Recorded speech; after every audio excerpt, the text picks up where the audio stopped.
Now, a dream of a better life turned into a living hell on the shores of the Mediterranean. The UN-backed government in Libya said it is looking into allegations that African migrants are being sold in slave markets. We are, from the head of the Presidential Council to the Interior Ministry and the department working against illegal immigration, dealing with this issue. There have been instructions to form an investigative committee to find the truth and capture those responsible and take them to court to be punished. Now, according to reports, the trade works by preying on the tens of thousands of vulnerable people who risk everything on what's been described as the deadliest route on earth. They use smartphones to connect with people smugglers to get them to the coast in the hope that they can cross the Mediterranean into Europe. Mahmoud Abdul Wahed reports from a detention center in the capital, Tripoli. These migrants were rescued by Libya's Coast Guard in the Mediterranean and brought here to this detention center in the Libyan capital, Tripoli. Now, they are from several African countries, and they say they have fled war, poverty and unemployment in their countries. Some of them say they have nothing at all to live on in their own countries. They have taken a tough journey through the desert, and they have paid people smugglers to get to Libya to try to cross the Mediterranean to Europe. With security and financial collapse in Libya, human trafficking and smuggling have become a growing trade.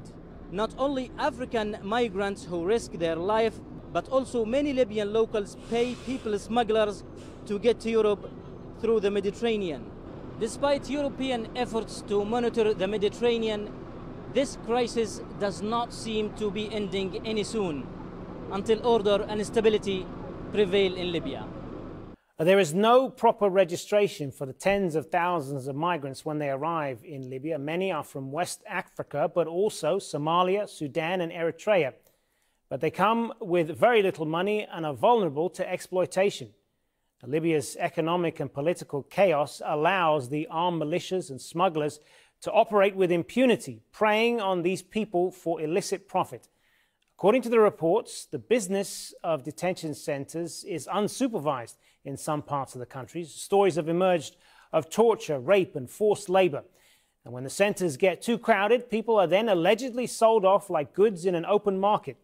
It's thought recent efforts to reduce the number of people crossing the Mediterranean are driving the growth of these privately owned prisons.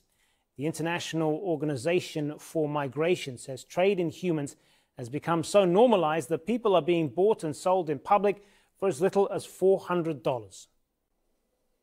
Well, joining us via Skype now from Geneva is Leonard Doyle from the International Organization for Migration. Thanks very much for being with us. So just give us an idea of what exactly is happening in Libya right now. Is there a slave trade there, and how is it able to operate in the modern age? Well, shocking as it seems, it's indeed true. And the reason it can happen is because there's really no rule of law across much of Libya. Libya is a country as big as France, with a lot of space there. The migrants are coming through. They see things on social media. They see it right here. They see the promise of a new life when they go through their Facebook feed, and they think something is wonderful waiting for them in Europe. Because a smuggler has abused the system and has sold them that lie. They get off the bus when they arrive in Libya, and they're quickly put into kind of a murder machine, an extortion machine, whereby they're robbed of their possessions, the families are called, they're forced, they're tortured, they give them money, and then they're sold. Unbelievable as it is, they're sold in open public auctions. $400 for a laboring man, maybe a bit more for a woman who can be put in the sex trade. And this is what's happening right across the country. So it's high time the international community spent more attention on Libya, for sure. And how bad is this? What sort of numbers are we talking about here? Well, there's about 1 million migrants living and working in Libya. They're not certainly all of them wrapped up in this, but many are being abused and extorted. The government is doing what it can. There are big issues in the country in terms of rule of law. The government does not control all of the country by any means. We work with the government to try and help them in the places where they keep migrants in detention. We wish they didn't. We want the detention centres closed down. But we also want to be there to bear witness and to make sure that the human rights abuses that have been reported and that are happening are at least not happening in the government centres.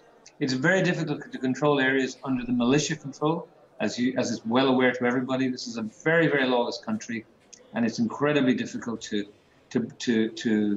look after the welfare of the migrants. But what is particularly important now, I think, is that this issue is reaching global attention.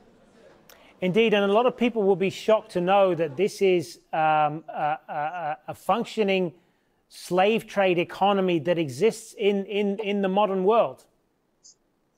I mean, it is indeed shocking. The modern day slavery is widespread right around the world, and Libya is by no means unique. It's happening in the developed countries of the world and the undeveloped countries of the world. But I think what's particularly shocking is that this is happening effectively in the open, where people can go to a farmhouse, place a bid, and end up owning, quote unquote, a human being. So what needs to be done then to combat this? I mean, we've heard French President Emmanuel Macron this week calling for the UN to act in this regard. What needs to be done? Well, I think the first thing that's happening is very important, which is a sense of collective outrage, which is affecting the politicians. We're seeing a call, as you rightly said, from the President of France.